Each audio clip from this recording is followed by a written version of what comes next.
जब भी मैं नेहरू जी की चर्चा करता हूं तो कांग्रेस और उसका पूरा इकोसिस्टम बिलबिला जाता है। आजादी के बाद से ही जो फैसले लिए गए उनकी सजा आज तक देश भुगत रहा है। लेकिन अगर इन्होंने इसरो नहीं बनाया होता तो आज आपका मंगलयान नहीं होता। अगर डीआरडीओ नहीं बनाया होता तो तेजस नहीं बनता। अगर आईआईटी और आईआईएम नहीं बनाए होते तो हम आज आईटी में आगे नहीं होते।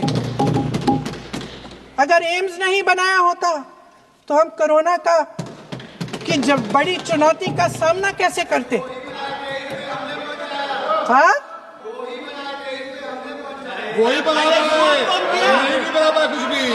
इसका मतलब है इस मुद्दे का जवाब नहीं है आपके पास। अगर इन्होंने बीएचईएल, गेल, सेल, भाखड़ा नंगल ये सब नहीं बनाया होता जो आप सब बेच रहे हैं तो ये विकसित भारत कैसे बनता। और मत बताइए बाकी। पंडित जवाहरलाल नेहरू इस देश के लिए जिए। सुन लीजिए, बेच लो यार, बाकी भी बेच देंगे। पंडित जवाहरलाल नेहरू इस देश के लिए जिए और देश की सेवा करते करते उन्होंने दम तोड़ा। फिर भी सुन लीजिए, मेरी एक सलाह ले लीजिए। सर, मैं आपको आपके माध्यम से सलाह दे रहे हैं, हम छोड़ना नहीं। सर, मैं आपके माध्यम से एक सलाह दे देती हूँ। हमारे प्रधानमंत्री महोदय 12 सालों से इस सदन में हैं, मैं मात्र 12 महीनों से हूँ। फिर भी छोटी सी सलाह है कि नेहरू जी से जितनी भी शिकायतें हैं, जितनी भी गलतियां उन्होंने की आपके जहन में, जितनी भी गालियां देनी है, जितना भी अपमान करना है, उसकी भी एक सूची बना दीजिए। नहीं, बात खत्म नहीं है। 999 अपमान, 9,999 अपमान, सूची बना दीजिए और फिर हम एक समय निर्धारित करते हैं। अध्यक्ष महोदय जी से पूछेंगे, एक समय निर्धारित करेंगे, 10 घंटे, 20 घंटे, 40 घंटे, जितने घंटों में आपकी ये शिकायत पूरी हो जाए, माननीय सदस्य आप हम बहस कर लेंगे। लेकिन इस सदन का कीमती समय, जिसके लिए हमें यहाँ पे जनता ने भेजा है, जैसे हमें जनता की समस्याओं को हल करने के लिए चर्चा करनी चाहिए, इस्तेमाल करना चाहिए, उसको एसी के लिए इस्तेमाल करिए। उसके बाद जैसे अंग्रेजी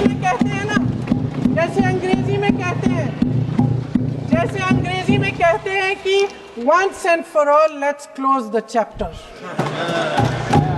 क्लोज कर लीजिए, देश सुन लेगा क्या क्या शिकायतें हैं, किसने क्या किया, इंदिरा जी ने क्या किया, राजीव जी ने क्या किया, परिवारवाद क्या होता है, नेहरू जी ने कौन सी गलतियां की, सुना लीजिए, फिर खत्म।